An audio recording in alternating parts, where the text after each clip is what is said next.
Te voy a enseñar a hacer un café capuchino y sin máquina. Vamos con los ingredientes.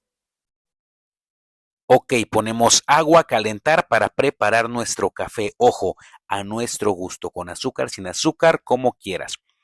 Preparamos café, revolvemos muy bien. Ahora leche, la vamos a poner a calentar también a que dé su primer hervor. Vamos a colocar la leche caliente en la licuadora y aquí el tip, vamos a licuar hasta que se haga espuma y vamos a colocar así ya en nuestra taza para café. Ojo, las cantidades son las que gustes de acuerdo a las tazas que vayas a preparar.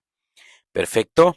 Muy bien. Y aquí la clave, en forma de hilo, vamos colocando el cafecito y así debe de quedar. Mira nada más qué delicia.